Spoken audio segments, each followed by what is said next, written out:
Caribbean American News Network, the news you report. Let's get to work with the one and only Garfield Oliver, the most loved on Facebook. Tag a friend, tag a hack, share the page.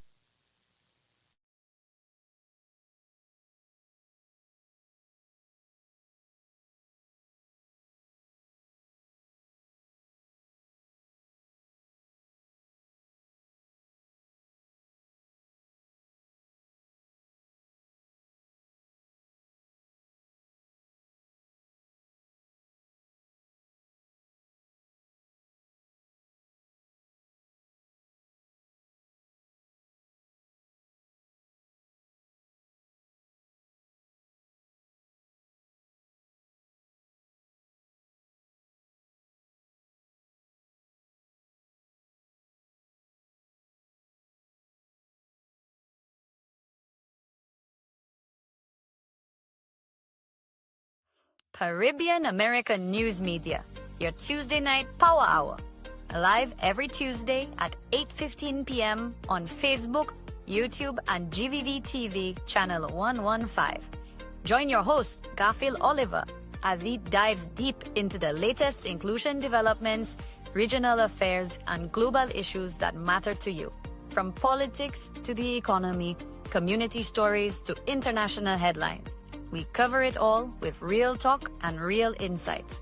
Stay informed, get the facts, be part of the conversation. Don't miss out. Set your reminders, share with your friends, and tune in. Caribbean American News Media, the news you report. Caribbean American News Media, your Tuesday night power hour. Live every Tuesday at 8:15 p.m. on Facebook, YouTube, and GVV TV channel 115. Join your host, Garfield Oliver, as he dives deep into the latest inclusion developments, regional affairs, and global issues that matter to you. From politics to the economy, community stories to international headlines. We cover it all with real talk and real insights. Stay informed, get the facts, be part of the conversation. Don't miss out. Set your reminders, share with your friends, and tune in. Caribbean American News Media, the news you report. Caribbean American News Media. Welcome to the Caribbean American News Media Show, your premier destination for in-depth coverage, engaging discussions, and entertaining segments showcasing the rich tapestry of Caribbean American culture. Join us as we explore a wide range of topics, from current events and community spotlights to arts, music, cuisine, and more. Our show features exclusive interviews with influencers, artists, community leaders, and everyday heroes who are making a difference in the Caribbean American community. Stay informed and inspired with our thought-provoking segments that highlight the diversity, resilience, and creativity within our community. Tune into the Caribbean American News Media Show for a captivating blend of news, entertainment, and storytelling that celebrates the Caribbean American experience. Get ready to discover new perspectives, celebrate successes, and connect with the heartbeat of the Caribbean American community. Don't miss a moment of the action. Stay tuned to Caribbean.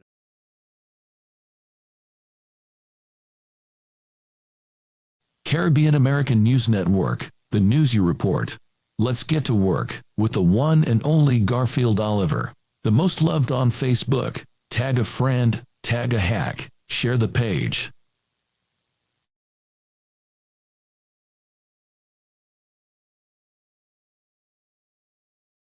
You are viewing Caribbean American News Media on YouTube and on Facebook. You can also find us on 360 Radio. Your host for tonight is Garfield Oliver. Let's get to work. You are viewing Caribbean American News Media on YouTube and on Facebook. You can also find us on 360 Radio. Your host for tonight is Garfield Oliver. Let's get to work. Yes, and we are at work. Thank you so much for being here, your patience with us. I was running a little late, but greetings to all. A beautiful night to all our viewers on Caribbean American News Media. Folks, how was your week? How was your week? I know a lot is going on, but share the live and tag a friend. Greetings to everyone. It is good to be here with you. My name is Garfield Oliver, the host of Caribbean American News Media and founder, of course. And so we have a lot to discuss tonight. Please share the live again. Tag a friend. It is actually 7:14 p.m. here in the United States, and it is the 17th of February, 2026. For those of you who are just waking up, waking up from your sommeil, from your dummy, you know. Yeah, it is what I said it is. But greetings to every one of you, and I really appreciate you being here on the platform. Blessed good night to all. Sorry about that, folks. I am just trying to get something set up there so that I can look a little better, of course. You don't want to be looking obzoki again on set, but share the live again and tag a friend. Let me just say greetings to those who are logging in from the Eastern Caribbean, from Trinidad and Tobago, Guyana, Grenada, Dominica, Grenada, Barbados, Jamaica, Martinique, St. Lucia. Did I say St. Vincent? How can I forget St. Vincent? My country of birth, of course, and my country of citizens, St. Lucia, and country of family, Barbados, country of residence, United States. Wow. I feel like I'm a diplomat tonight, folks. But good to have every one of you here on the platform. Those who are viewing in England, Europe, Canada, the United States, wherever you're viewing us from, you're welcome to be part of this experience. It does not matter what your political support is.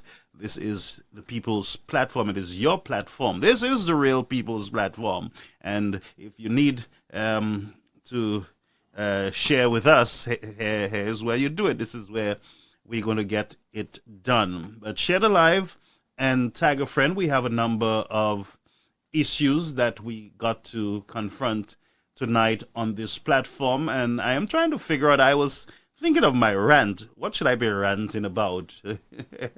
What should I be ranting about? Well, I don't know.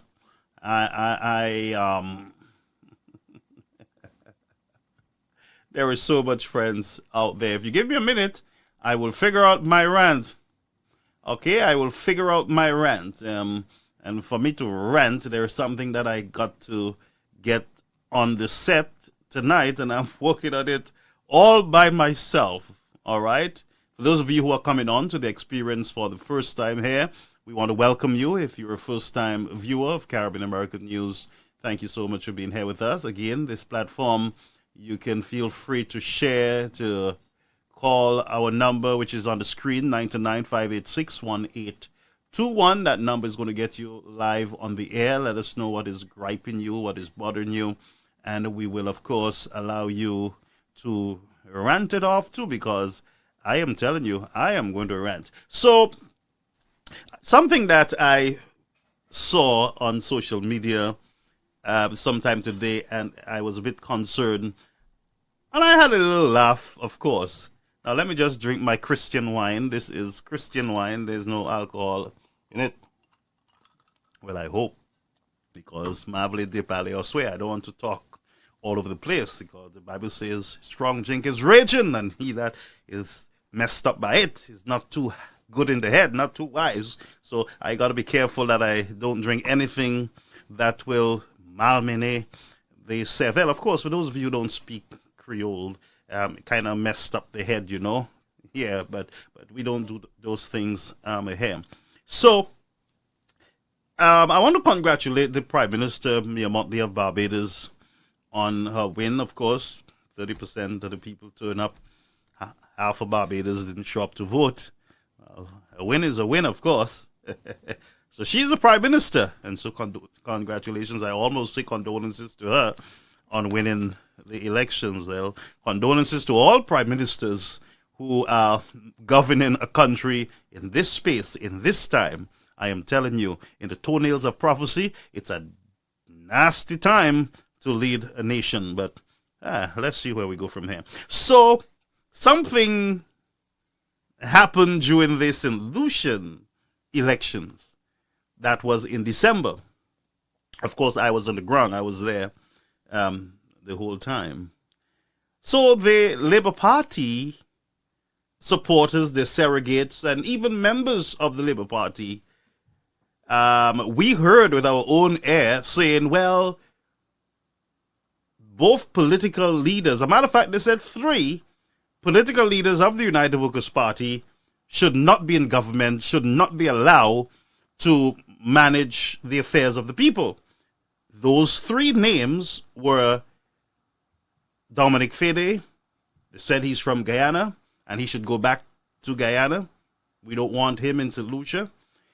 The other one was Alan Shastney. They said he was born in Canada, then they moved him to, they changed the place of birth to Martinique, of course, and they said, look, go back to Canada, even though it was changed from Canada to Martinique, based on them, of course.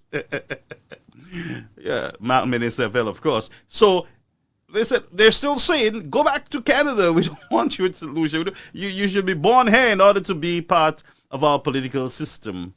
And there was also the PR of the United Workers' Party, Mr. Spider. They said he was born in Antigua, somewhere over there, that he should go and stay out of our business. Then, of course, they said I should mind my business, of course. I mind everybody's business. That's my role.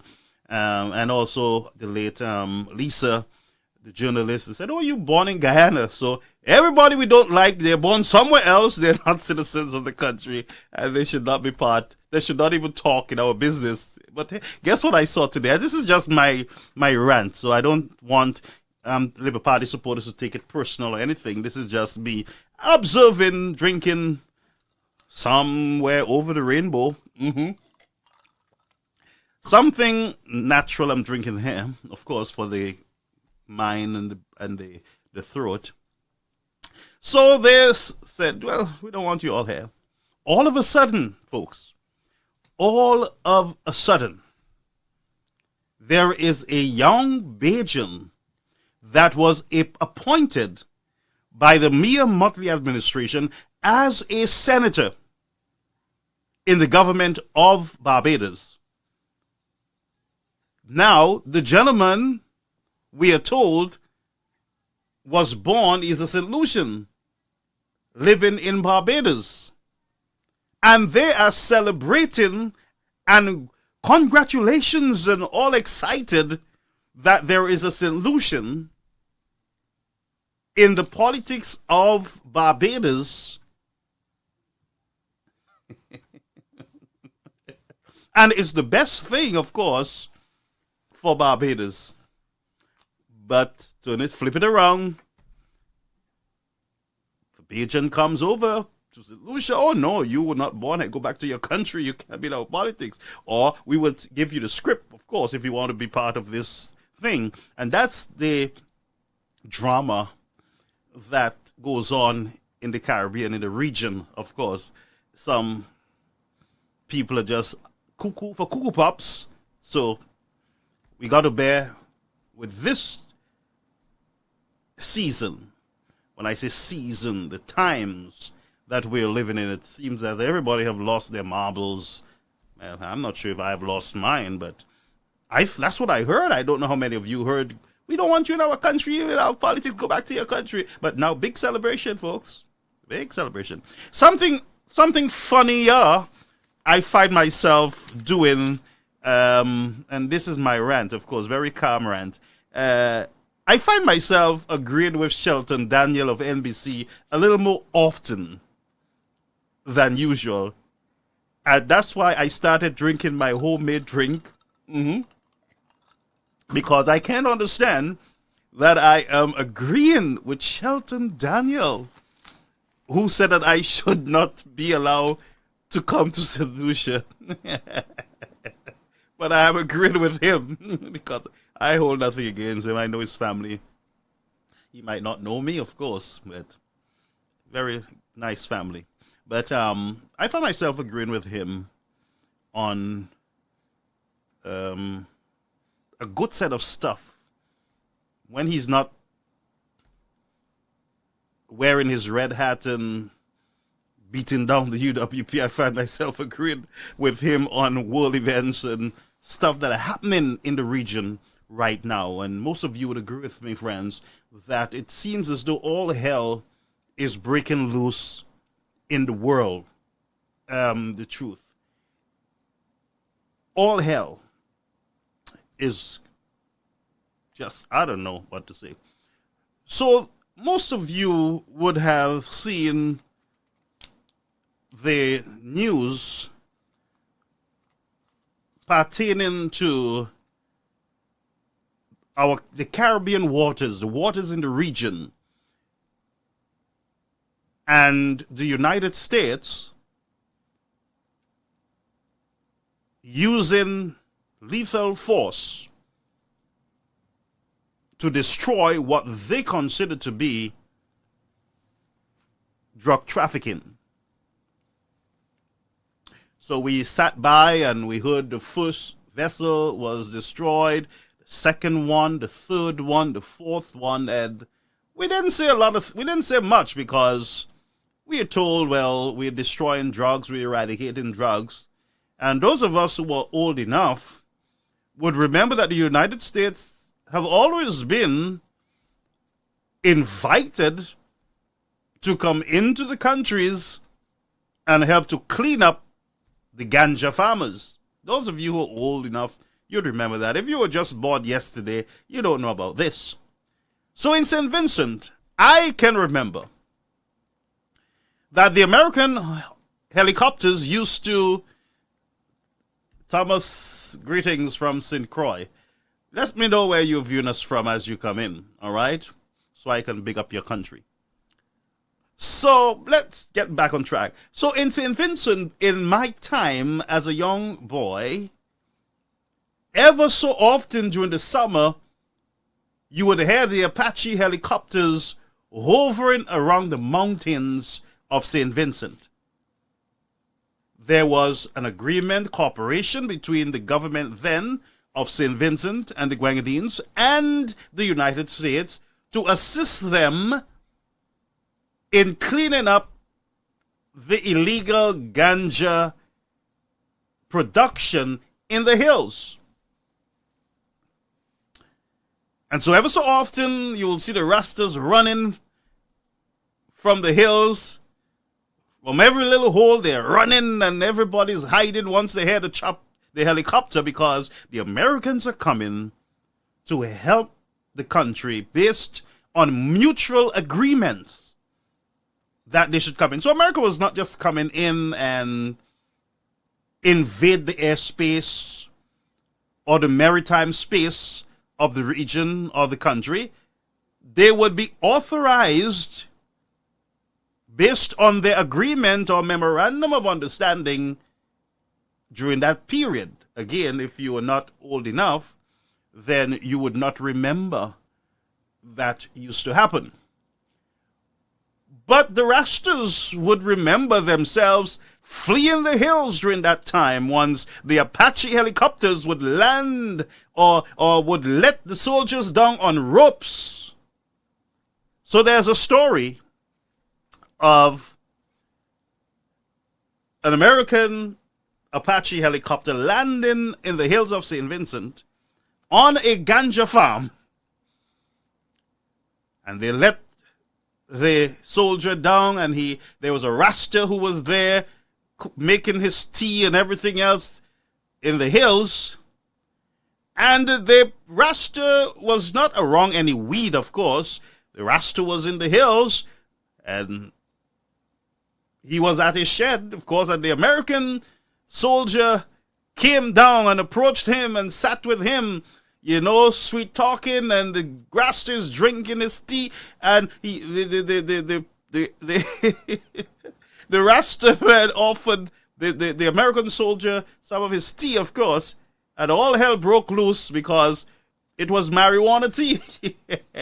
The same tea that the same bush or herb that he's trying to destroy The Rasta gave him the tea, and all. The man head went in a knot, of course, and I don't know how they got him out of there, because he couldn't climb up that rope to get back into the helicopter, of course, and I remember those stories. I remember those times when they would assist us, even under the James Mitchell administration, would assist the country of getting rid of, at the time, the illegal production of marijuana.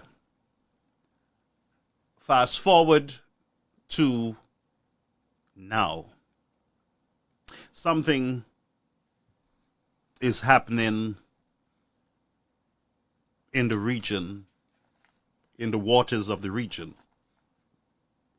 Now, for the past few years, the Caribbean, the region, have been experiencing a high level of crime relating to drugs and killing and finding containers of drugs. And it was ridiculous. And so the countries of the region were placed in a position where the police were just too busy trying to figure out where these drugs are coming in from. So all of us would agree that we have a problem when it comes to drugs, illegal drugs, in the region. The United States, they are saying, look, most of the drugs that are affecting us up here, it is coming from you guys down in your region, in our backyard. So the drugs that are destroying our people and our communities here in the United States, it's coming from our backyard, which is your region. So, recently, we heard of vessels being blown out of the waters by the United States. No questions asked. Anything that moves in the water and it's on a certain route, blown out, pa-boom, boom, gone. No questions asked. On Friday,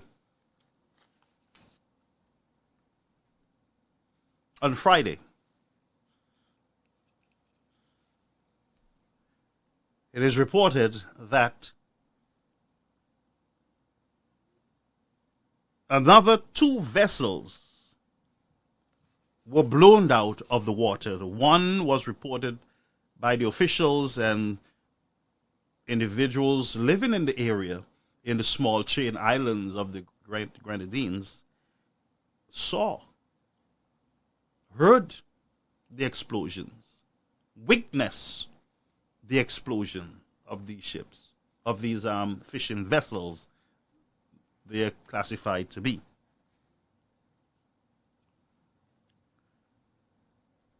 Later down, we start hearing from St. Lucia that our family members went out to sea and should have been back, and they're not back as yet. Something is wrong. And that whisper became so loud, that many of us started immediately. I was up all midnight trying to figure out what in the world is happening here.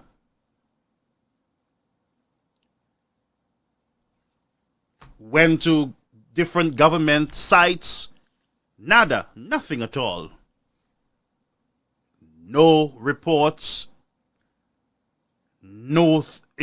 All we were hearing was dead space, cricket, from the different countries and leaders in the region.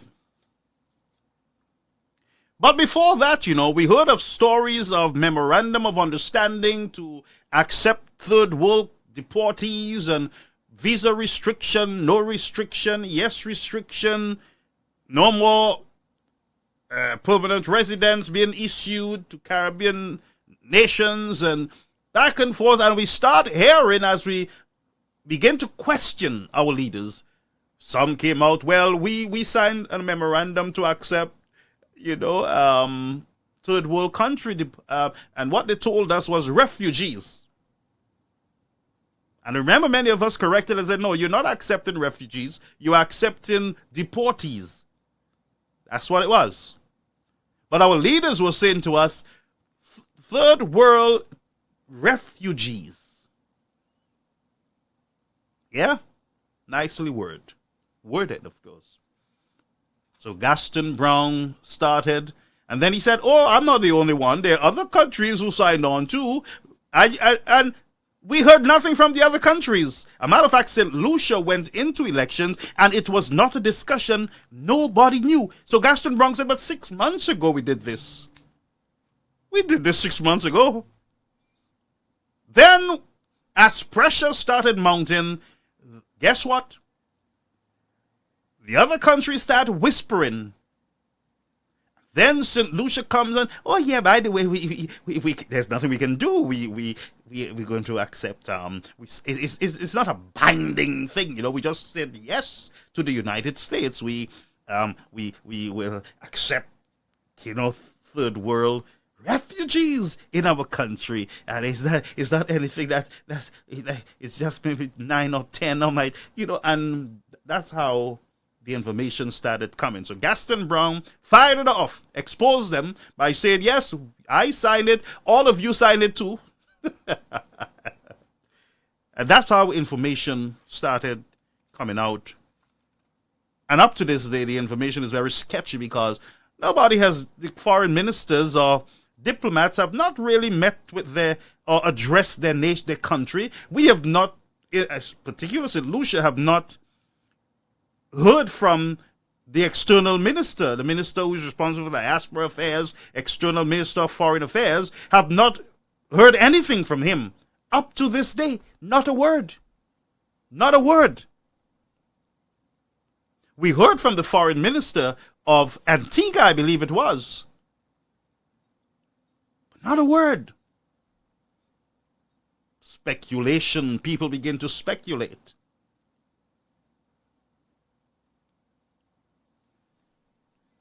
Then some governments started aggressively casting remarks to citizens who are asking for clarity. They go to their press conferences and play with the minds of the citizens of the region. In Trinidad, Bisesa was very clear on her position with the United States. She was very clear. She was not hiding. She was very clear. I mean, whether you support her or not, she was very clear on her purpose, what she was doing. She said, we have a problem here. We have gang problem. We have drug problem. And we are cooperating with the United States. She said it. So her citizens, the Trinidadians knew exactly where their political leader, where their prime minister stands with the United States. The other countries, not a lot of words. And I wonder why, of course. And so we found out that vessels were blasted out of the water.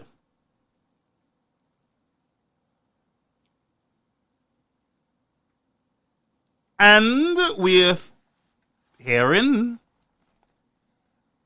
that one of the vessels that was blasted out of the waters by the United States, it's a vessel from an area called Micoud, St. Lucia.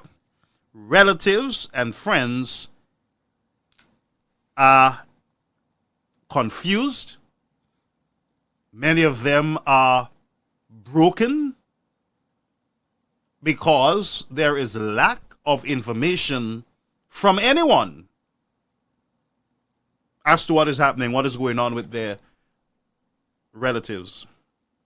Now I hope, and I'm going to say this, I hope that the relatives of those missing fishermen in St. Lucia would have filed a report with the Coast Guard in their country so that an alert can go out to all the other governments in the region and Coast Guards to look out for a certain vessel. Here is the name of the vessel. There are 4 or 3 men on those vessels. Here is the color of the vessel. I hope that the St. Lucia Coast Guard placed an alert based on the families who have not seen their loved ones. All right, but we're hearing that they were blasted out of the water. So by now, of course, a report should have been submitted from the family that we have fishermen, and the Department of Fisheries should have already been involved issuing statements that we have fishermen who are missing at sea. So the St. Lucia Coast Guard should have already been going around looking in their waters and communicating with their counterparts in their other countries to look out. We have 3 missing fishermen who have not returned home. I have not heard any report of any Coast Guard, and you can correct me, folks, out there searching for these missing fishermen. Are they missing? Where are they? They are not at home. The vessels are not back in St. Lucian water. So maybe the fisheries are already on it. Maybe the police is already on it. Maybe the Coast Guard have already gone out for us with a search and rescue. So my question is for the authorities in St. Lucia, Coast Guard of St. Lucia, Royal St. Lucia Police Force, is there a search party that was sent out to look for these fishermen that have not returned to their homes?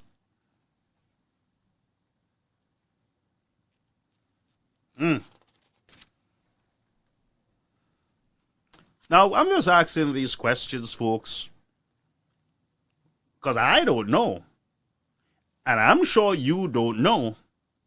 And if you don't know, and I don't know, and the authorities don't know, well, who knows? But here is my question. And I'm going to take you over a little bit later to the Prime Minister of St. Lucia, and we will look at the opposition leader there in St. Vincent and the Grenadines. So, here is my question to the prime ministers in the region. By any chance, I'm just asking folks questions, did you guys sign any permission slip to the United States to conduct these raids in your territory, in your waters? I'm just asking. In all the memorandum of understandings and all the deals to save visa access, my question is, did any of you give the green light for military activities or targeted activities by the United States in the region? Is there an agreement? Did you guys have discussions? And I want to tell you that your leadership in the region as prime ministers, this is not a secret society, you know. You are accountable to your citizens in your different countries. So the Vincentian prime minister, he's new. He's responsible and accountable not to the United States Senate, but to the people of his country. The Prime Minister of St. Lucia, Mr. Philip J. Pear, is accountable to his people who elected him in December. Barbados, the same. Grenada, Trinidad, the same. Your citizens should not be in the dark if you signed an agreement or permit the United States government to conduct these raids in your waters, in your airspace. Then tell us, let us know. If that's not the case, then fine, it is okay. And if you did, please tell us. It is still okay if you tell us the truth. But don't let the people find out many days after. Just like we found out that the MOU was signed 6 months, was agreed on 6 months ago. And citizens even of St. Lucia never knew. And they went through an election in December.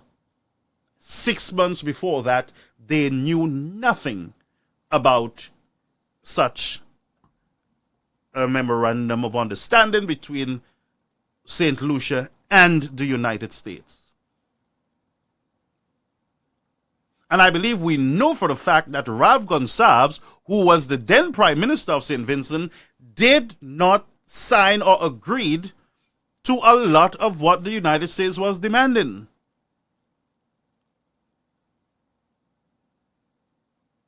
So my question again to the leaders in the region, did you guys agree on the idea of the United States using the airspace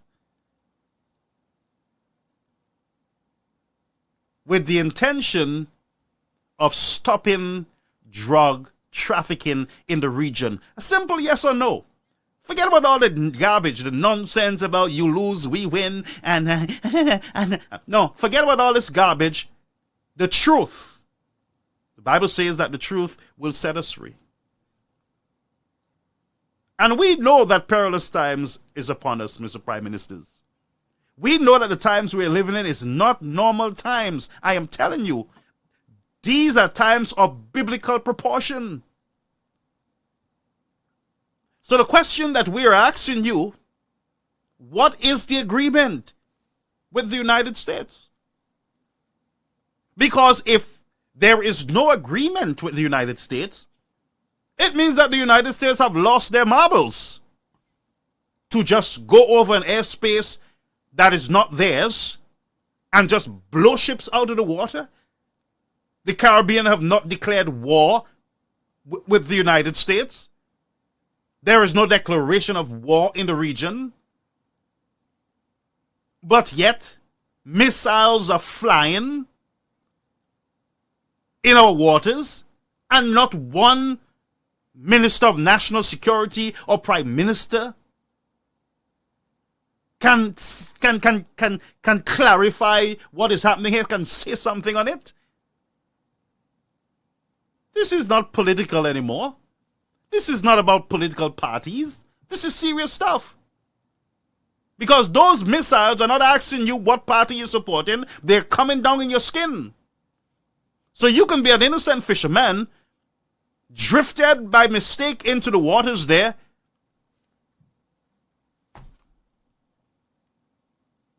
running behind some fish and lost track of yourself like you do all the time, and you end up in Beckway or Canawan, and boom, shakalak. You either wake up in hell or somewhere else. Well, that don't happen, of course. I'm just saying that our fisher folks in the region are on high alert. Because there is no clarity, there's no direction from our governments. There's no warning. There should be warning by politicians, by leaders in the country. Politicians need to talk to the fisheries and alert them that there are military activities in our waters, and you guys need to be careful, or you need to stay closer to shore. You guys should be protecting your citizens by letting them know. So if you sign an agreement, you need to sit to your people. We sign an agreement. We have an understanding. People are going to be blown out of the waters. Therefore, we are giving you guys warning that you should not go far. Stay close to your country. I have not heard any warning from the fisheries or from the Coast Guard to citizens. Up to this day, I have not heard any alert to the fisher folks, putting them in danger. And that's how you will know who is in drugs and who is not in drugs. If you put out a warning and you say to the fishermen, if you are going out there only to catch fish, don't go far. Put out an alert. Put out a warning. All our fisher folks should have received communications from our governments alerting them of these extra activities that are going on in the territory, in the region.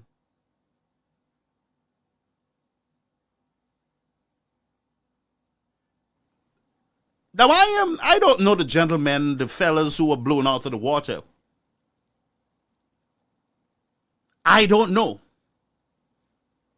But I understand the waters between Martinique, St. Vincent, Barbados, Bequia, Canawan. I know those routes because I have been through many of these routes.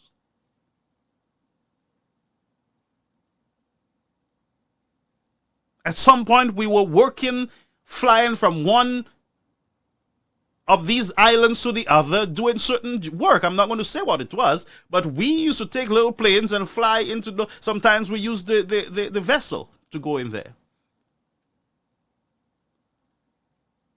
And there's always fisher folks from St. Lucia in Bequia waters, in the Vincentian waters, vice versa.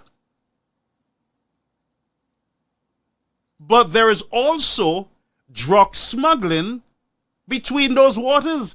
That's the reality. There's a lot of smuggling, a lot of dangerous drugs and guns being smuggled into our country, in our region through these waters. And I can understand if there is an agreement with the United States, you guys have the firepower, you guys have the resources, but all we are asking you is due diligence. If there is a suspected ship, you coordinate with the local coast guards, and you would have had your hardware vessels in the area with your air support to say to the Coast Guard, Vinci men, Coast Guard, there are 2 ships in your waters.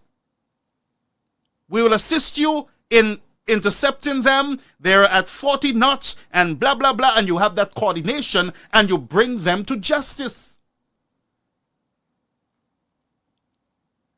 It is the same, my country, the United States, who blacklisted St. Lucia because they declared that the police force was just shooting people down without due cause, without any process, legal process. And now, what is happening in our waters is the very same garbage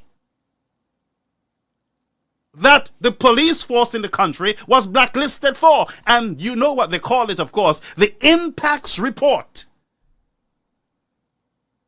So my question would be, if there is no authorization and if there is no due process with what is happening in our waters, who is going to do the impacts report now?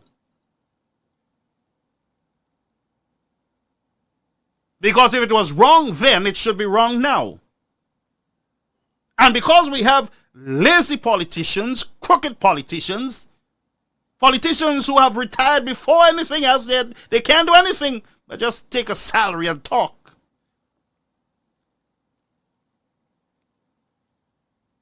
They're just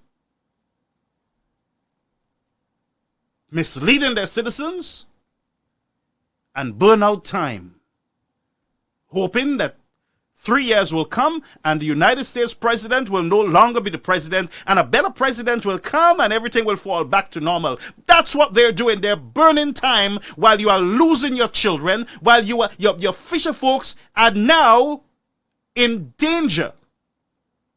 Your fishermen, their livelihoods is being interrupted while your politicians are burning time while saying privately to these world powers, it's okay, it's okay.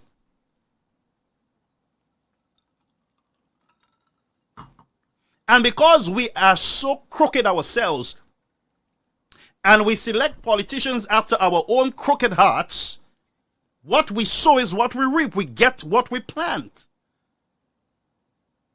And just like Israel, God had a plan for them, had a beautiful leader, but they said, no, we don't want this leader. This leader is too funny. We don't want him. We need this one. He's after our own heart. He will allow us to do this and to do that. Oh, yes, he's better for us. The other one is not good. The Lord permits sometimes for us to get what we really think we deserve. But let's not go too political. So we're going to have a conversation. So our fishermen, our fisher folks, and those of you who are wives of fishermen, you know what I'm talking about, you know. Those of you from fishing village in your different communities, whether it's in Grenada, St. Vincent, St. Lucia, Dominica, you guys understand what it is when your loved one goes out at 5 o'clock in the morning and you don't see them by 6 o'clock, 7 o'clock, 8 o'clock. You heard nothing. You understand the torment. I have seen it over and over with my own eyes. I remember we had a group of fishermen who left St. Lucia, went to St. Vincent, ended up in Beck with engine problem. They were on the sea for days. Floating on the sea for days. Thank God it's not now, or they would have been blown out the waters. They were just drifting and drifting and drifting on the waters for days. And we were by the Daito, sleeping on the concrete, looking at the waters, hoping that they would show up, you know. We didn't bathe, we didn't eat, we were right there looking night and day, peeping at the waters, hoping that they would show up. It is not easy when your loved one goes out and you're not sure what is happening out there. And for your governments not to be saying anything at all, and are leaving you in the dark, not a word from the Coast Guard, not a word from the police. And you know, they can put out a statement. You know, we got reports of missing fishermen and we are cooperating with the Coast Guard in Martinique and St. Vincent. We have already put them on the lookout, and our vessel have circled the waters, our territorial waters, and we are working in to ensure that we bring our fishermen home safely. Nothing at all. Not even a bluff.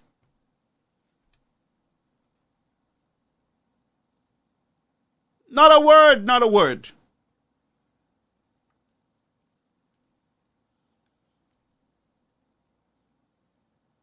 And let me say this to the United States. Yes, you are big. Yes, you are powerful. But you got to learn to practice what you preach, man. And I'm not here in no way justifying if someone is in drugs and you deal with them, but I am saying there is process. There is a process in dealing with criminals.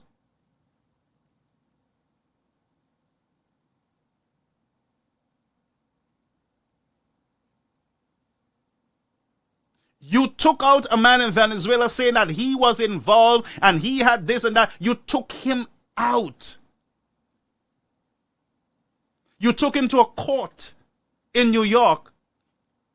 You're taking him through the process. But you are blowing these men out of the waters with no evidence to show a court or to show the world. You understand that, you would have your pictures and everything, and you would say, here is the transactions, these guys, here's the drugs, here is this, here is evidence of what, and they targeted American officials, and so we had to wipe them out because they were firing at us, and blah, blah, blah, blah, blah. It was self-defense and all these kind of things. But who knows who is being blown out of the waters? That's the question. How do we know that innocent men and women are not being wiped out just trying to pay their mortgage and to send their kids to school? How do we know that it's not innocent families that are being killed? How do we know?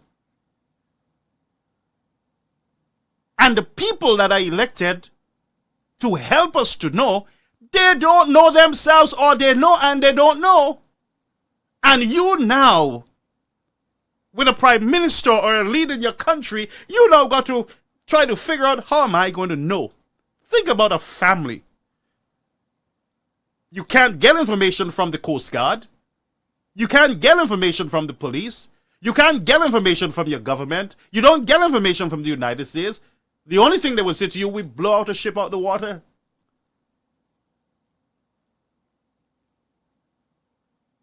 Think about that family in that position, not knowing. Supposing the guys are alive and they're just in Kingston eating some fried fish, ballahu and sprat, and a piece of roast preference. Suppose they're down there. Well, who would know that they're down there? The Coast Guard, of course. The fisheries would know.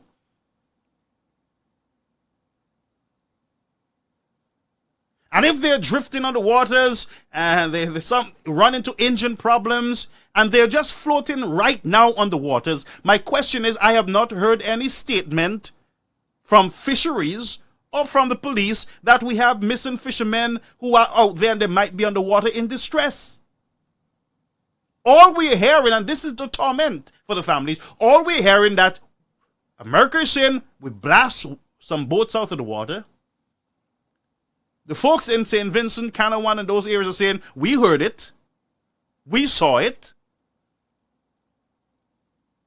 Think about the torment. So, there's some people who will say, well, what about all the families who are dying from the drugs and everything else? How do you know who is bringing those drugs? How do you know who is a genuine fisherman and who is not? How do you know that? That's where due process comes in. So, for instance, I want those of you who are saying, what about all the drugs and everything else? Let me tell you, put yourself in this position. Supposing you or your son, genuine fisherman, went out to sea on Friday. You ended up in one of those waters, St. Vincent, Grenada, over there. Genuinely fishing. You're not in drugs. You're a nice Christian, love the Lord. You pray before you went out to sea and all these kind of stories. And the United States just blow you out of the water or blow your son out the water. Would you be saying what you're saying? Yeah, you are talking like that now, but what about all the drugs? Would you be saying what you're saying? Think about it. And that's why due diligence is important. Due process of the law is important to ensure that you are not putting innocent people in jail or in their grave. That's what due process is about. And that's why we have a lot of innocent people in our jails. Because the legal system have failed them.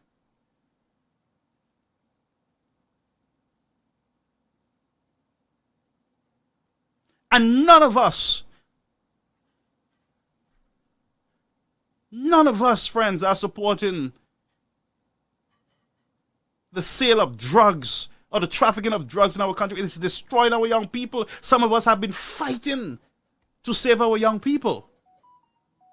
So we must be clear on the fact that we have a problem. We had a problem. We have reported on those problems. But we have a bigger problem. We have a fishing industry. Our fisher folks now is going to have a problem. Do you know the cost of gas? Do you know that there are families that depend on the sea?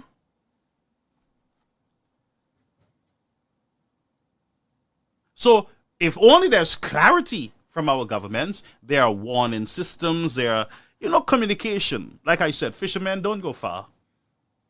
We are cooperating with the United States government to try to bring some sort of control under this drug problem. It's a problem for us, but just bear with us. As we're communicating with the United States government, and we have spoken to the fisheries and the Coast Guard, and just stay close to shore. Don't go too far out when you're going out. A little warning, a little concern, a little something, of course. And if they want to go further, even though that's their problem. When they get blasted out, that's their problem, because you would have warned them. You would have alerted them of any agreement or any arrangement or any notification from the United States.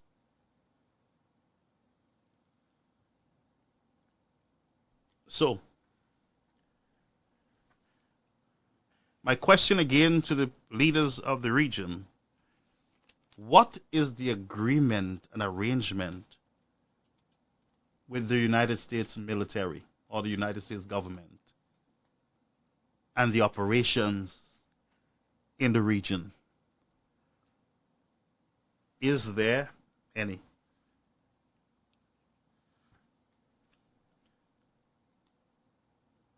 Is there any? So I want you to listen to the Prime Minister of St. Lucia, that is the Honorable Philip J. Pear, who spoke to reporters on the matter. Let's hear what the Prime Minister of St. Lucia has to say. I can confirm that people lost their lives and the circumstances have got no official notification on the circumstances surrounding the death. Is it submissions or not? I can confirm that people lost their lives, but I've got no official notification on anything else. So, folks, just pay attention to this, to the Prime Minister of St. Lucia. He said that the question is, are you aware? He said, I'm aware of people losing their life, and I've got no official notification. So who notify you? Who notify you that people lost their life? Who notify you that people lost their life? Who? The Coast Guard, the police? Did you see it on Facebook? Who notify you? So the reporter asks, who are these people? Are they St. Lucians? I only know that people lost their lives.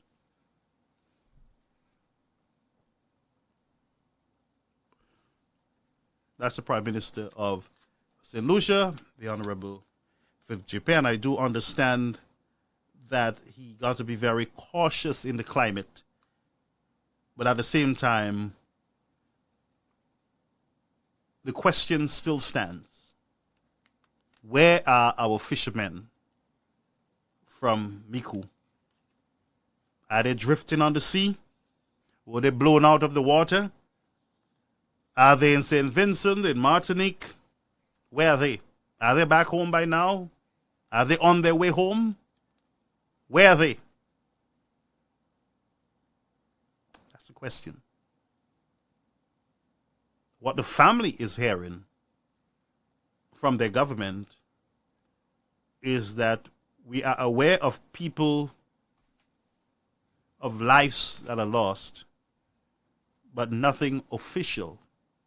Addison Lucian, I am aware, and the story continues.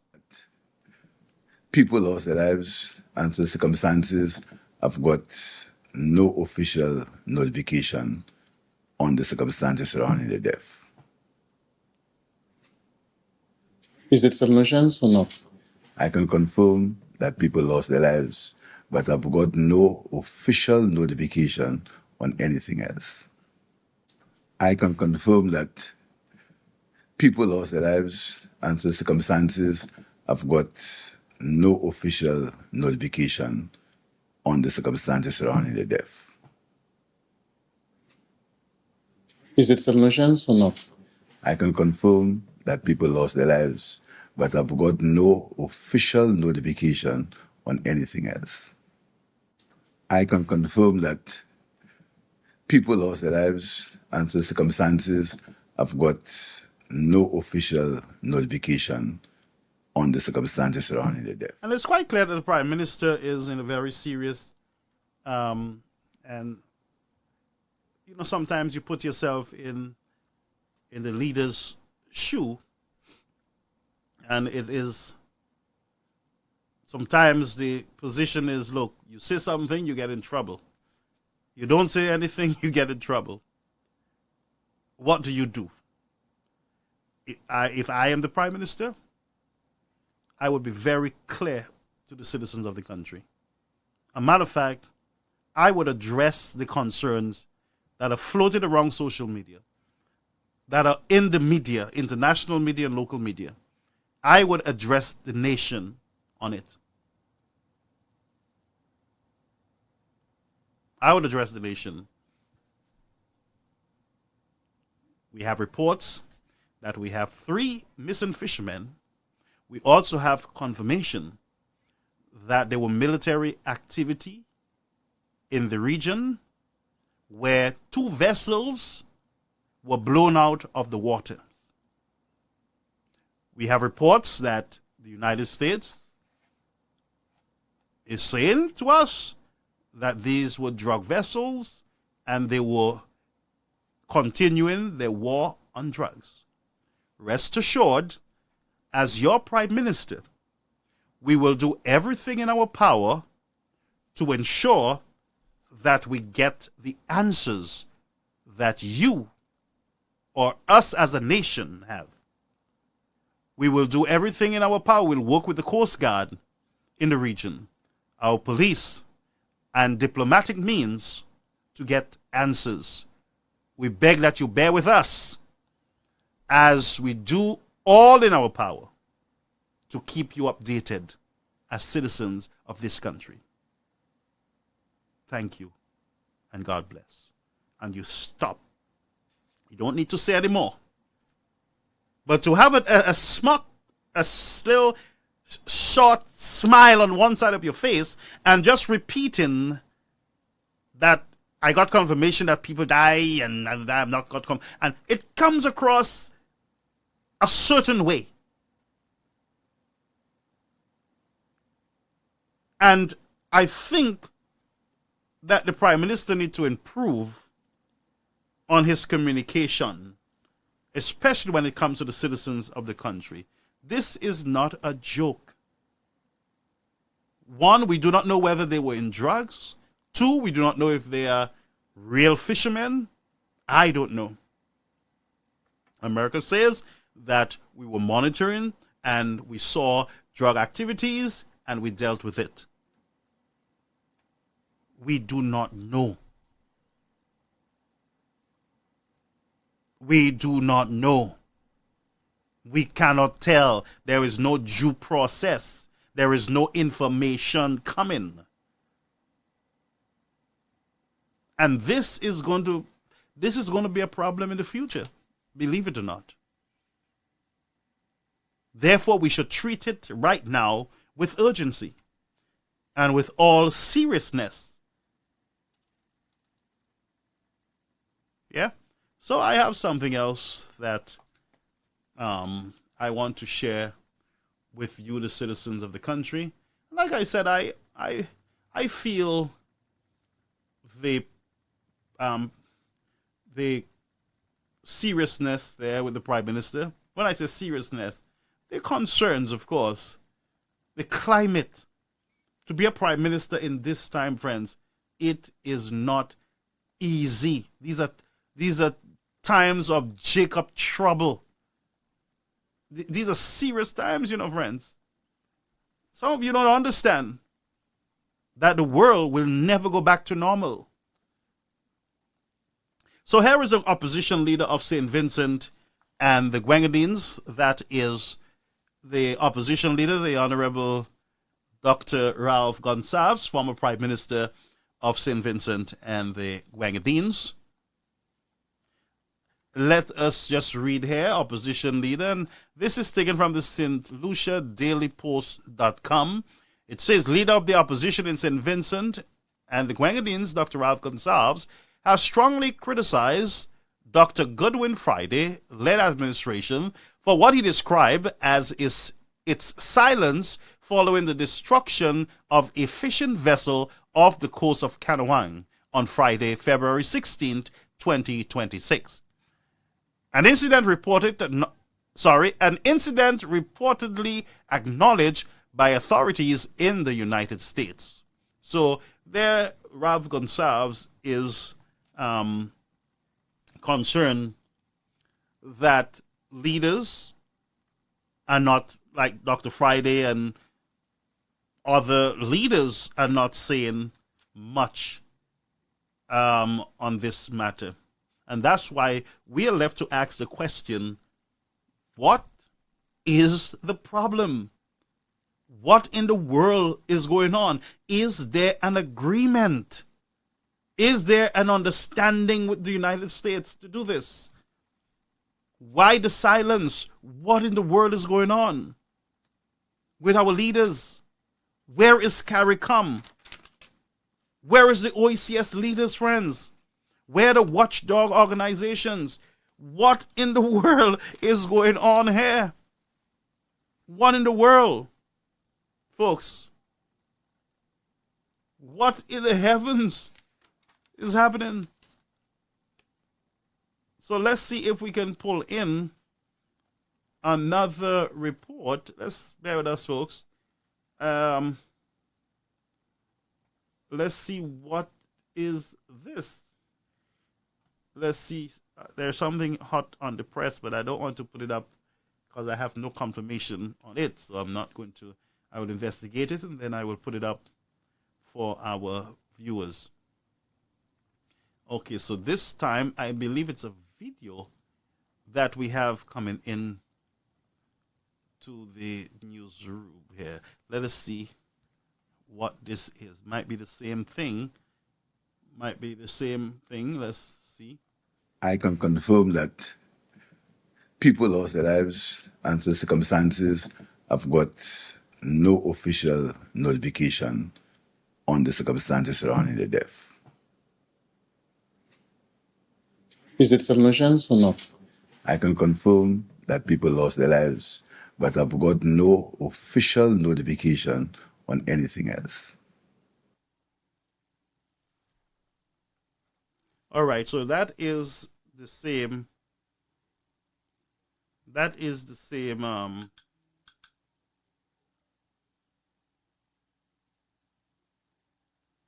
Okay, good. Somebody just, I'm getting a lot of different communications at the same time. So what I will do is to read your comments and then we'll continue with the program. I'm going to be taking your calls. I'm going to open the lines now. Let's open the lines for individuals who would like to call. Let's see how we can get the number activated on the platform. All right, so bear with me. We are going to type and pin the telephone number. I want to hear from you folks. What are you hearing in your community? What country you are viewing us from? What is the feel? What is going on? Okay, let's put away our political hats at this time and just be human for a while in our discussions, okay? So let us put the politics aside and just be human for a bit. Okay, so we get a call from, but this is not the regular. Let me just do something here. So this is not the number to call. Let me just bear with me. 929-586-1821 is the number. All right. So somebody's calling the other number that is not connected to the platform. All right. So I just pinned the number on the on our Facebook platform. For those of you who are on, all right. So the number is already going. So let's take the call. Let's take this call, folks. Caribbean American News Media Platform. Caller, you on the air. Hello. Yes, Caribbean American News. Doc, can you hear me? Not clearly, and I don't know if you're hearing me clearly. Yes, I'm hearing you loud and clear. Okay, but I'm not hearing you very well. So, can you hear me now? Yeah. Pastor Garfield, I must commend you on your selfless patriotism. Thank you. I have to commend you relentlessly continuing to give information, to ask questions. However, sadly, I don't think St. Lucians are interested. I believe that's why many of us are keeping quiet, because when we speak, we are told we win. 16-1. We don't want opposition. We're happy. We like it like it is. But they're deep patriotic people like you who are committed and dedicated in your selflessness to continue giving information. Garfield, I am saddened by what I see and I hear going on from the beginning of this year in this country. From the visas, the things to the business in Cuba, with everything, and now this latest one on our waters. But I can only it reminds me so much of parents. When you have children that you're responsible for, between the ages of birth to 18, you have the power, because once they're under your roof, to control them and according to the law. But when they're 18, you may talk, but they don't have to listen to you. Yeah. And so you reach a point where you say, if you don't hear, you will feel. Yeah. Because you yourself can't do anything anymore. True. You can just talk. And I believe that, sadly, my people are not interested in listening. It's like they're saying, my mind is made up. Don't confuse me with the truth. Unless they actually burn, unless they actually feel, unless it reaches on their doorstep and it really affects them, physically affects them, they are not going to listen. And this is just my personal opinion. This is just how I feel from what I have seen happening in this country from 2021 to now. I remember, Garfield, just bear with me for a minute. I remember between the period of 1992 to 1997, I remember, Sir John used to have a lot of trouble from these enemies and the opposition. But you know where his real problem came from? It was within his own camp, where his own people were saying to him, you're old. It's time to step down. It's time to give somebody else a chance. It's time to go. And he was very sad. And he said that to me before I left the country in 1995 to go to the UK. He said it to me. He said that he has given his blood, sweat, and tears for this country. But to get the pain from within his own camp, was hard. He said he can deal with the enemy. He expects it from them. But when he gets it from his own camp, it hurts. So he's giving them what they want. They want a change, he gives them a change. I returned to the country in November of 1997. We had lost the elections then. Dr. Anthony was in. For the first time, the SLP changed from Sir Julian and they gave us Kenny Anthony. Well, history spoke. We lost. We kept on losing and losing and losing. And the same stone that they rejected, that they said was old, that they wanted gone, the ship is sinking, captain, you need to go. That same stone had to come back and win for them because they couldn't do it. They were being beaten over and over and over. And so John came back. Sadly, he died and he handed over the prime ministership. And when the next election of 2011 came, the person he handed to could not win the election. And we lost again until Alan Chastney came. Now, you know something? I heard our own camp outside complaining and blaming Alan Chastney for everything that has happened between 2021 to 2025. And you know, Garfield, when you think of people like Tom Adams and Errol Barrow and there are a few others, and in more recent time, Kamala, these people lost elections twice and they came back at the helm of their countries and made their name in Caribbean politics. But we here in St. Lucia, especially us of the United Workers' Party, we behave that because 2 losses under Alan Chastney is a big deal, like it never happened in the history of Caribbean politics, and that these people never came back because we don't inform ourselves. We let people dictate to us who our leaders should be, who should be running our party, who should be doing this, who should be doing that. With all the selfless dedication that Alan Chastney gave in his time, the fight, the sacrifice of his own personal finance, the policies that he pushed, we turn to think that the loss is only on him. We don't look at ourselves and what we did, how much did we stand up.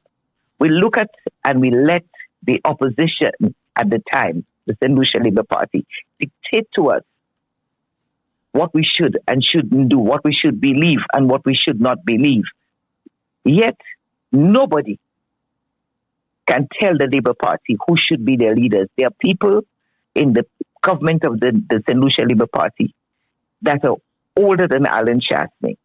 But you hear nothing from their party supporters complaining that they're too old and they should step down and go. They're still there. 2 terms, they're still in the House of Parliament. They're older than him. They're older than me. And I'm older than Alan. But our people are the ones saying, Alan, you're too old, go, go, go. They ignore the vision, the policies that man, the sacrifices that man has made for the United Workers' Party and for St. Lucia. And they all think that we should join the Labour Party in demonizing him, in victimizing him. And when you speak, and when you say you support him, you have our own people calling you as if you are some kind of tribalism person. They want to victimize you. Your own people want to victimize you because you hold on to your belief in this man's vision and his policies. Why would I let a set of people that you hear nothing coming out in the camp? You hear no disagreements in the camp, no criticisms about their ages or nothing like that. You hear nothing coming out from the camp. You take the same people that they call filth and crime criminals and all kinds of names, and then the minute they come on their side, they whitewash them, they bathe them, they halo them, and they surround them and they defend them to the point of making them saints. But we will demonize our own and join them in demonizing our own. Let me tell you something, Garfield. I will stand till the day God calls me home. I am Flabo. I will be Flabo. If I leave politics, I will never support another party, even if I never vote again. But I will stand. I say that for myself. And it's not nothing I'm getting personal from Alan Chastney, but I will support that man, that I work closely with this man. I watch this man. I believe in his vision. I believe and I see his sacrifice. I see his heart. And what St. Lucia is going through now, I know that if Alan Chastney was at the helm, it wouldn't be like that. And you know, our reporters would be demanding explanations from him, and he would speak up. Our people would expect him to answer. He would answer. But we kick him out. And we ourselves in our own party want to demonize him. Join them. How can I let you, the enemy, tell me who should be my leader when I'm fighting against you? When I believe your policies are wrong. When I believe SLP is not good for St. Lucia. It's not bringing St. Lucia forward. Why would I let them tell me what must go on, or the people that they hench around them, or they empower to come in and infiltrate and cause problems? Why would I listen to them? I can think for myself. I am loyal and dedicated to my party and my leaders, and nobody will make me do something. So what you see they're going through there, what you see is happening in this country, Garfield, I applaud you for doing it. I don't have the heart right now to stand up and defend St. Lucians and St. Lucia. I believe in my heart that St. Lucians need to feel it, really feel it, for them to bring back the stone that the builders rejected. Unless they can do that, Garfield, as you said, the world is changing.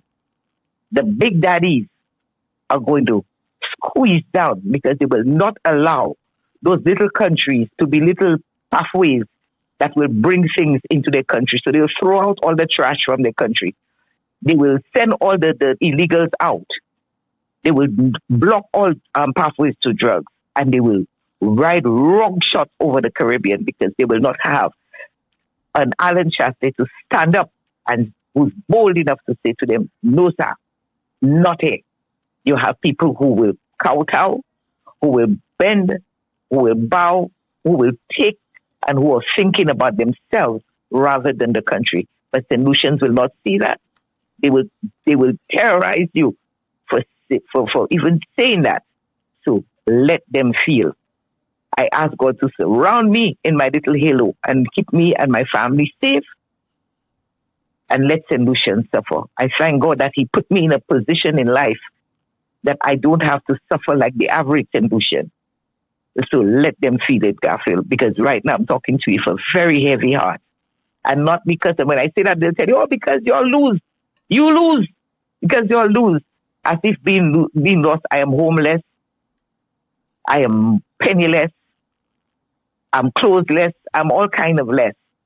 You see, because they can drink and party and this and that. That's all they care about. They went jazz and all these other things come in. That is what they're concentrating on. They're not interested in becoming like me or you. They're not interested in having security and being able to have their own money there and knowing that they don't have to put their hands out and beg. They're not interested, Garfield. They're just interested in the immediate gratification. They're not seeing long term. So they must feel. And when they feel, they will understand. That's why I stand firm by Alan Chastney. I will never, ever turn my back on a man I saw give of his life and his blood for this country. I thank you, Garfield. Thank you. Continue doing what you're doing. God bless you for the strength you have that I don't have. And I hope I develop this encouragement to join. I hope later on I can get over this apathy of seeing the sadness of my own people, how they can be that way and be so blinded that they don't have the fire inside of them to stand up for themselves and stand up for what is right.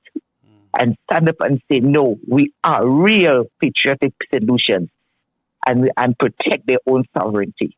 Until that time comes, sadly, we will be in the state that we are in. Have a blessed night. I'll continue listening. Thank you, my mother. Thank you so much. Thank you.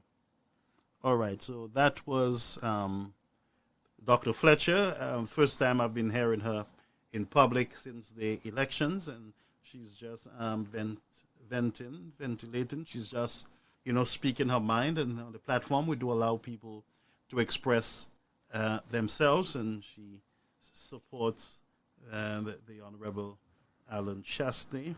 I'm not going to abandon Mr. Shasta because somebody says that to me. I will stand with him. If he decides he's not going to be the leader, I stand with whoever is the leader. But I have great respect for leadership, whosoever it is. But we will continue to put St. Lucia first, put St. Vincent first, put Barbados first. We'll always look for the interests of our people. And right now, I believe that our leaders in the region are not, they are not leading at this time. And there is a void as far as I'm concerned. Now, I'm not saying Philip Dupre is a bad person, or Chastney is a bad person, or Ralph is a bad person, or I personally know Ralph. I've been to cocktail with Dr. Ralph Gonsalves on a small island called Young Island in St. Vincent. And when you're around him, he's friendly, he's nice, very pleasant. I just don't support a lot of his policies. But, these are leaders in our community, whether they're opposition or they're they are the prime ministers, they are our leaders. And we expect our leaders to lead. We expect our leaders to lead. And right now, we're like a ship without a sail in these turbulent times. And my problem is, people of the region, is that we were on our platforms speaking on these issues that would shortly come. I remember I keep warning that there's a time of trouble coming. There's issues and leadership is going to be difficult. It's going to be a difficult time to lead. And we kept saying that. And it is real because we saw the shift with the bigger countries. We saw that shift. We saw the movement of China coming into the region. We saw America start kind of trembling and saying, look, we don't want you down here. And we saw countries getting more broke than they are, asking for more loans, a lot more than usual, a lot of bailout, a lot of support, a lot of help. And most of the countries are not willing to do a lot of things on their own. And they got so dependent on these big countries, some of them are not even producing enough food to sustain themselves. And God bless Guyana. Guyana is producing enough food so that they can feed themselves. But we have countries like these small islands who are so dependent on a tourist dollar, on a CIP passport, that if you take away the CIP passport and you take away tourism, these countries are left almost like Haiti. And that is failed leadership in the past and in the present. We have water crisis that we have not. These leaders went to UN summit and in different climate change summits, and all of them championing the idea that climate change will have a problem in our region, and did not much. And now they're saying, oh yeah, we don't have water. It is not even dry season, and they're saying we don't have water. We can't give you water. We have busted pipes, no pipes. We don't have the money to repair the water system. We can't depend on ourselves to do anything.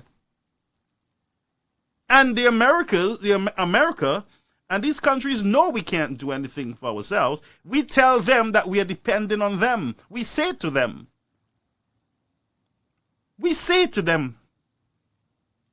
And so they say to us, well, if you don't allow us to do this, no visa. If you don't cut relations with this person, no visa. Wait a minute. What are you going to do for us? Just give us a visa? We can eat a visa? The farmers can eat visas? Our nation can eat visas?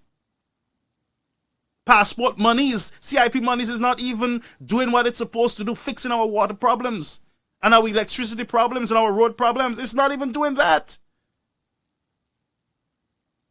So while we're selling our patrimony, people are still saying, where's the water? And you are saying to them, well, we need more money, and it's in your pocket. Can't feed ourselves. 2 dasheen and a hand of bananas, that's what we have. And now, we don't even have the fish. Because very soon we'll have a crisis where fishermen will be fearful for their lives, and their families would say to them, honey, I don't want you to go out. Very soon, wives and children would say, honey, Dad, I don't want you to go out. We prefer to starve. We'll eat what we have, Dad. So no matter how you turn it around, friends, we are in a mess. We are very late in dealing with these global crises that were there before. Common events cast their shadows. The shadows were there. We discussed the shadows. While we're discussing the shadows, some people are telling us about our mother. Go back to your country. You're a dog. This one, Chastney white. That one black. That one pink. And our problems exist. And I did say that when you finish cussing me, and you tell me about my mother, and you tell this one about that, go back to country, the problem is still going to be there. We got to deal with the problems. So the best thing for us to do was to put all our energy in dealing with these issues, but we turn our darts at each other. The problem is still there. And the problem is getting worse. Huh? You know, let me just stick a pin here, right? Folks, if you're not a flubber, you're not part of the United Workers' Party, don't engage me or the platform in talking about flubber business. If you're not a flubber, you don't vote for flubber, you support the Labour Party, that's your right. But leave the UWPs to deal with their business. It has done it before. It will do it again. So I am not going to take on any Labour supporter, any former UWPs, who's going to be talking about Chastney is not the leader, I am the leader, you don't want to be the leader, I am this one. And no, that's not your problem, it's not your business. You are no longer with the party. Move on. Labour, you have a leader. You give full support to your leader. Move on. Leave the flubbers to deal with their problems, but we have bigger problems in the nation. Leave Rav, let Rav do his thing. There are major problems that the government, the prime minister who is elected to deal with these problems, he got to face them, and he will need all his attention in dealing with those problems. And all I can say for St. Lucia, Chastney is not your problem right now. That's not your big problem. That's why I'm not engaging anyone with this whole Chastney is the political leader of the party right now. He's the opposition leader of St. Lucia. The last time I checked, as of today, that's what he is. So I'm not going to come here and have those, allow those type of stuff. You understand what I'm saying? So let's move along and deal with the crisis, the issues. We have water crisis, we have food crisis, we have transportation crisis, we have global change crisis, we have war crisis. Bombs are dropping out of the air, landing in the laps of our fishermen. Families don't know. The authorities are not saying anything. Those are major issues. Don't you think? Don't you think? They are. They are. So the lines are open, 929-586-1821. So I'm going to take your comments. I'm going to read your comments. Those of you who are writing, some of you, I know you don't want to talk. You don't want to use your little piece of English on the platform, but all are welcome on the platform, all right? Labour, UWP, whoever it is, friends, ULP, BLP, come, let's have a conversation. We have big problems. I am willing to engage anyone right now who has solutions to these problems. And I can tell you the solution to our problems is not a visa right now. It is security in our waters for our fisher folks. Border security. And if there is an agreement with the United States to help us fight the drug war, fine, but let us know that there is an agreement, because we used to have those agreements under James Mitchell and all them and John Compton, those fellas. They used to come in on helicopters, I told you, the Americans, to help us burn out. They used to burn all the marijuana in the hills. See, the farmers, you see them running, flying like Superman, flying on wings from the hills when the Americans go up there. So we had, in the past, cooperation between the Caribbean and the United States to help us with the drug war. So if we need help, we need help. But tell us that you requested help, you are partnering with the United States to help us clean up the thing. And we will say to you, well, the only thing we're concerned about is due process. Human rights. Don't you believe in human rights anymore? Don't the United States believe in human rights anymore? We are holding people for human rights violations, and we ourselves, are we hypocrites? Are we not practicing what we preach? What about the human rights of others? What about due process? What about what you call it? Reading people's rights to them. Huh? Reverend, I'm getting a lot of communication, so just bear with me, all right? Just bear with me.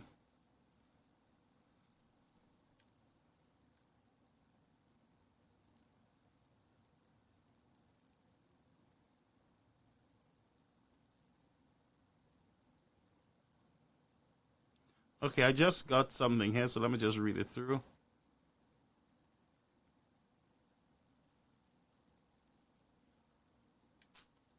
Okay, so yeah, that's... Yeah, but okay. So let's go to a video. All right, so we have a call here. Let's take our call. Caribbean American News Media. Caller, you're on the air. Good evening, Brother Garfield. Hey, look, my lost friend. Hey, my Dudu, how are you? Hello? Hey, Sagafet, you there? What's the mood? Well, the mood is red in some countries. The mood not moody at all for them hacks. Where are they?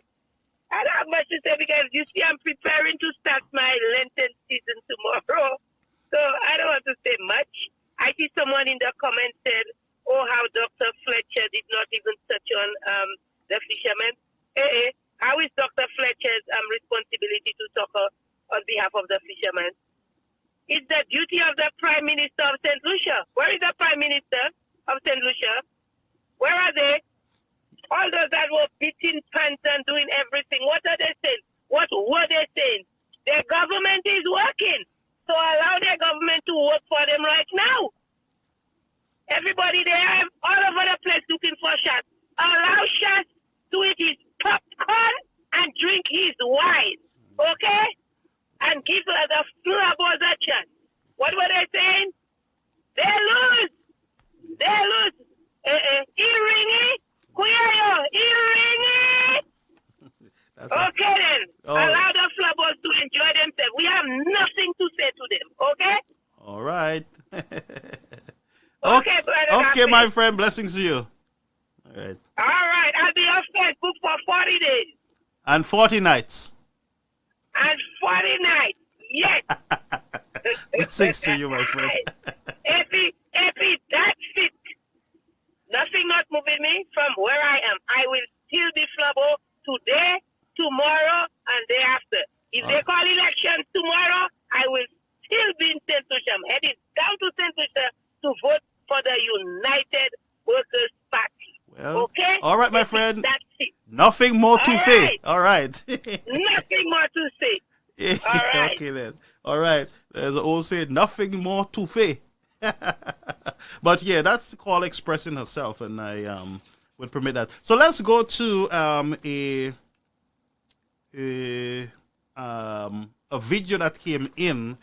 It's unconfirmed, but it's a video that we got on set of a vessel that was brought in by I am not sure if it's by the authorities or by local fishermen, but there's a video that's circulating on social media that was appeared to be a damaged vessel. Let's just go over to that clip right away, my folks.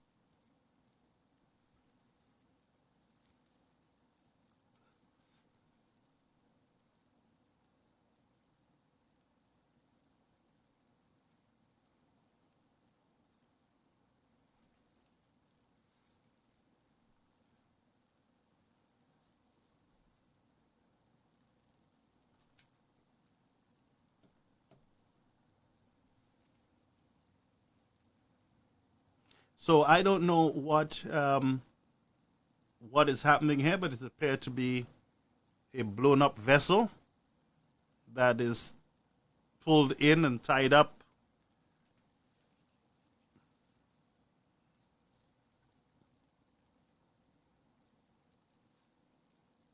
You're on to Caribbean American News Media Platform, the news you report. Folks, you can send your videos over to 929-586. 1821 Caribbean American News. We will load it up for you live on the air. This says that this is a vessel that was washed ashore.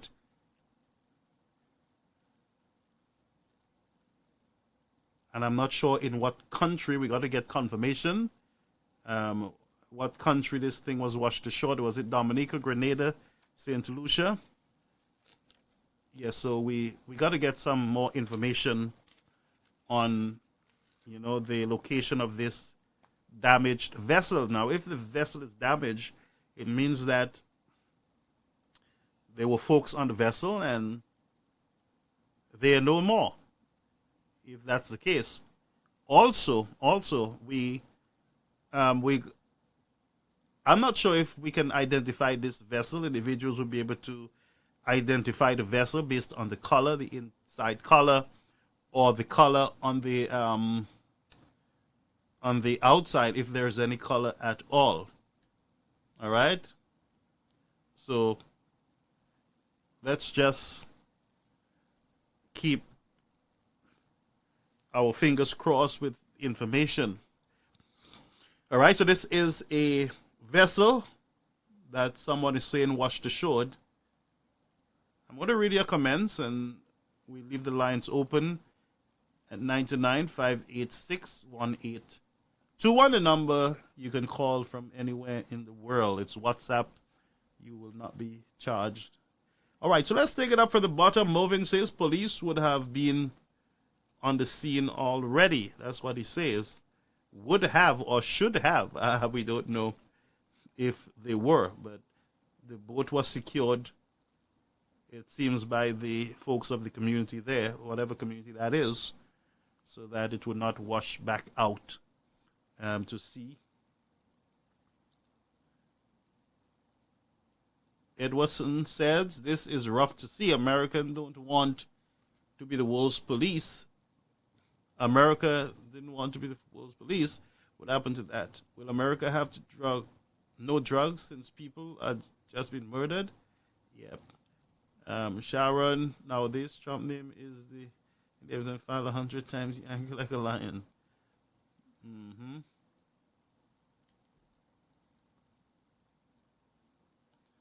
Sharon says, Pastor Garfield, there is a meeting coming up soon with Mark Rubio with Caribbean leaders. I do not remember the date, so the CARICOM leaders have a chance to vent and ask questions. Well, let's hope that he's not coming to force the hands of our leaders, but that this would be on the agenda, of course, this type of bloodshed in our waters. without due process.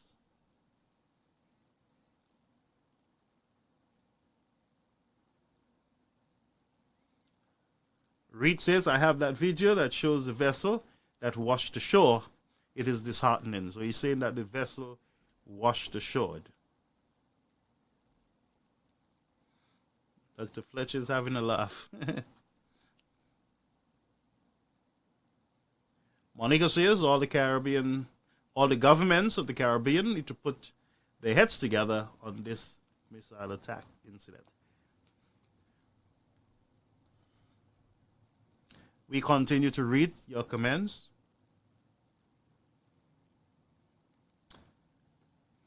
Sharon, the U.S. will not intercept drugs in the Caribbean. It's bombing. The U.S. doesn't work like that. Marcellus says, you are right, sir. We as St. Lucians need to come together as one and start doing for our country, and that's right. There need to be national unity in order to... So I believe we have a call coming in from St. Vincent. Okay, let's just see if we can pull that call in. We had a call coming in earlier there. Let's hope that the person will...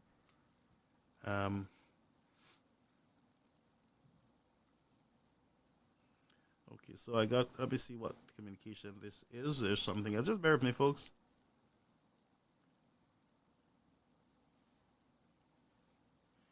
Okay, so we're getting, just bear with me. Let me see how I can pull this up for you.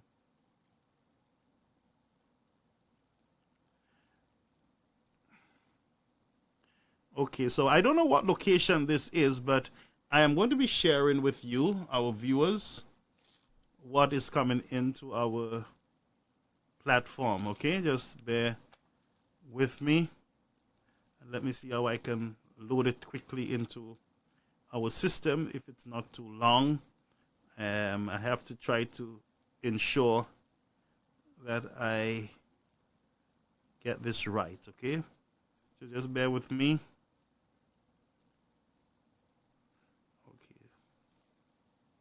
Okay, so bear with me. It's coming. It's coming over to our...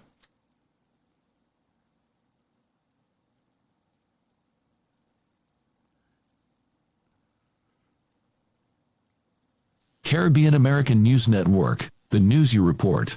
Let's get to work with the one and only Garfield Oliver, the most loved on Facebook. Tag a friend, tag a hack, share the page.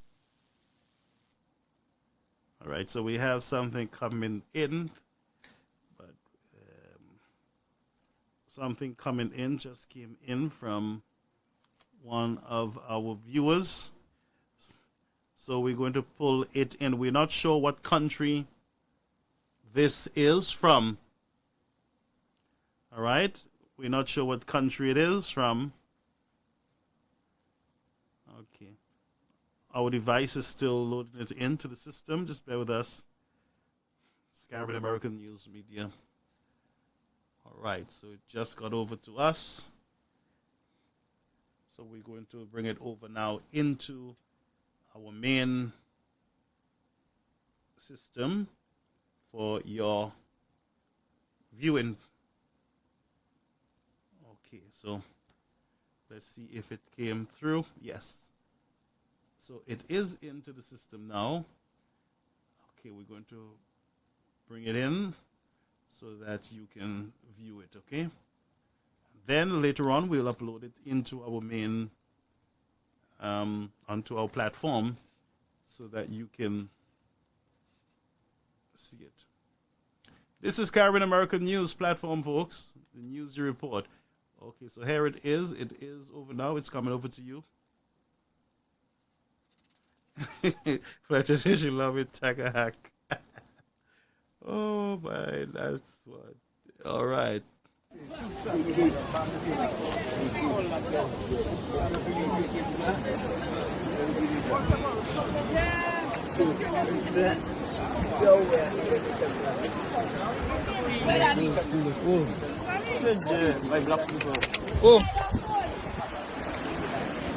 The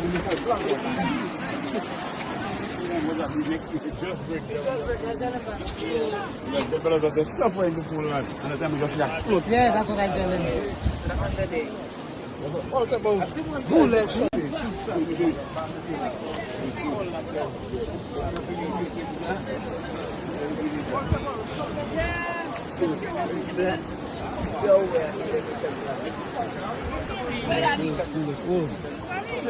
All of you on the Caribbean American News Media platform. Caribbean American News, are you on? Caller, you on the air. Hello? Caller, are you there? You're on the air. Bear with us, folks. Caller, are you there?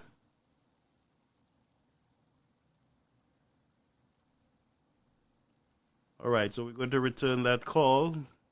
We have 2 calls that were coming in. We're having a storage issue on our main system. Bear with us. Bear with us.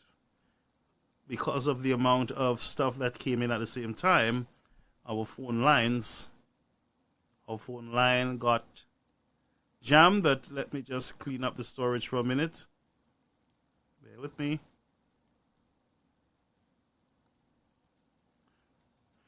Bear with me, folks.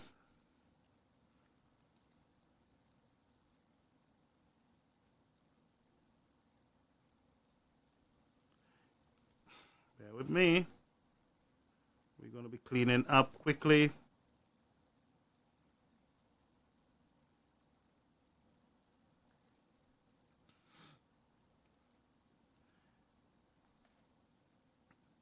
You can call back, caller. You can call back at 929-586-1821.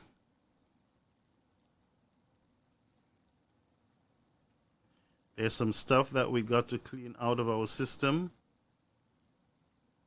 in order so that we can get some extra storage from that device. I have not cleaned it for a month, and therefore it is loaded.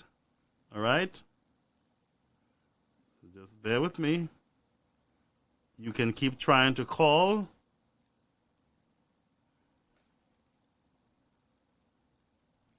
Yep. Yes, we're getting some space free up right now. Just give us a minute. We have some calls that I got a call from St. Vincent that we got to respond to.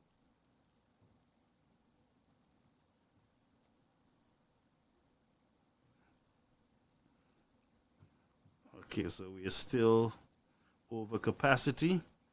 Okay, so we got to free up the chat a minute. Folks, you're on to Caribbean American News Media.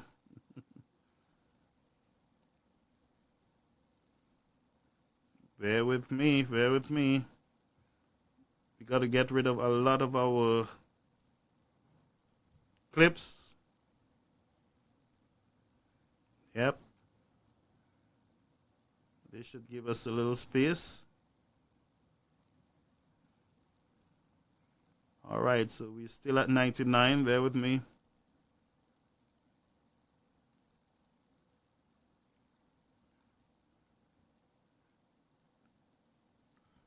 This is the news you report. We have some stuff that we need to clean out so that we can get the space so the call can lodge in. We have some stuff that just came in. Just bear with us. We're trying to pull them over. Yes.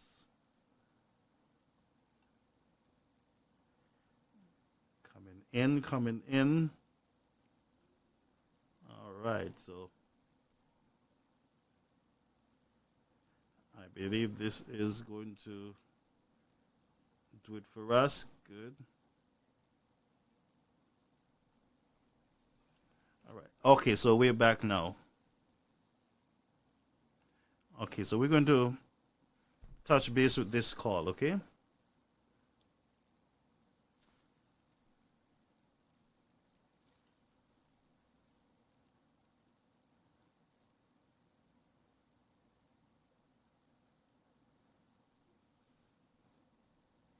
All right, so we have a call that was coming into our system. Folks, you can call now. The lines are open.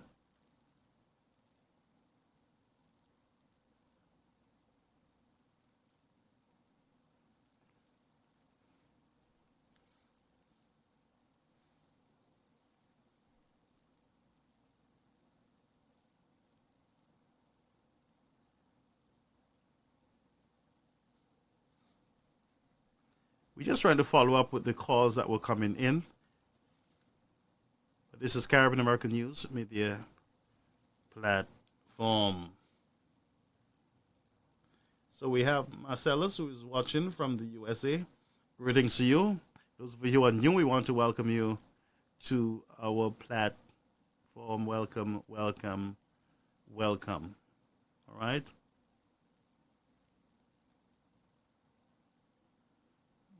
All right. So what we will do, we're going to upload those clips that came in to our system. We got to do some cleaning up in order to get it over to our platform. We missed maybe 2 calls. Okay, so we have another. But I need you, the person, to confirm the country. Confirm the country. Sounds like Grenada. Songs like Grenada. So let's just go quickly over to that new clip that came in, and we will end the show, all right? Okay, so we got something that just came in again. I know most of you would have seen it already, but there's a few coming in. This is online production, so you got to bear with me, folks. Oh, my God. Okay, let's see how long this one is. Good, so this one should be able to come over easy.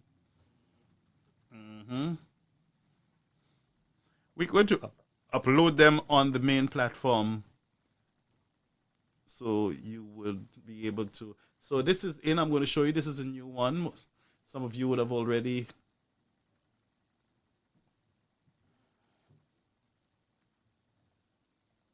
Okay, good. We have it.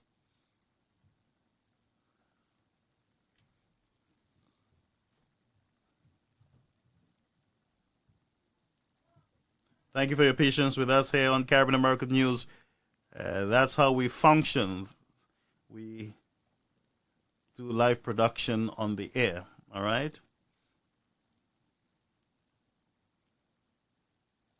Okay, so this is the clip. Let's bring it on to the main set now so that our audience can view.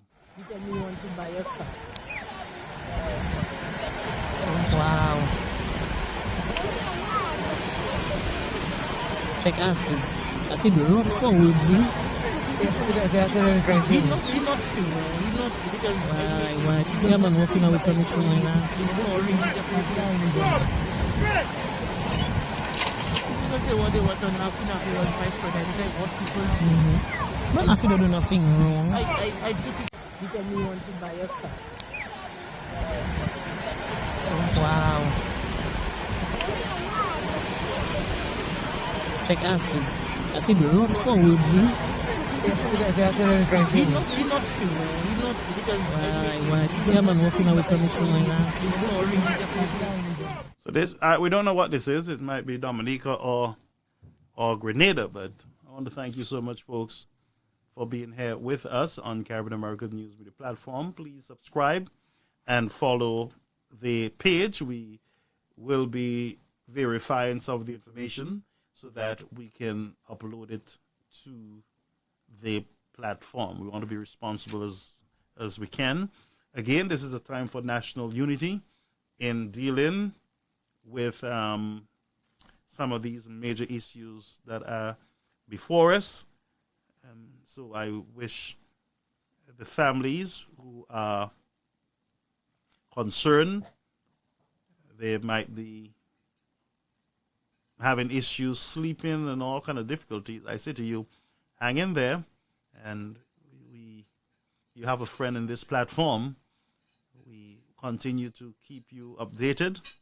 We continue to be responsible in our reporting and the information that we put out there for consumption, with you in mind, of course. And so we look forward to hearing from the Coast Guard in the region, from seeing that we're here in St. Lucian's, fisher folks are missing. Then we look forward to hear from the fisheries and the Minister of Agriculture and Fisheries in St. Lucia. And also we're hoping to hear a little more from the government of St. Lucia, so that the families can know that there is an investigation, that the Coast Guard is out there searching, that they're communicating with the authorities of the United States to bring some sort of closure to these families. May God bless you as we continue to be faithful. All right, so we have Desmond watching from St. Lucia. All right, thank you so much. And Joseph says St. Lucia, one says Dominica. But it sounds like Dominica. All right, not St. Lucia. Folks, so long, bye-bye. Blessings to you. Thank you for being here with us on the news that you report. Your Tuesday night Power Hour. Live every Tuesday at 8:15 p.m. on Facebook, YouTube, and GVV TV channel 115. Join your host, Garfield Oliver, as he dives deep into the latest inclusion developments, regional affairs, and global issues that matter to you. From politics to the economy, community stories to international headlines, we cover it all with real talk and real insights. Stay informed, get the facts, deep out of the conversation.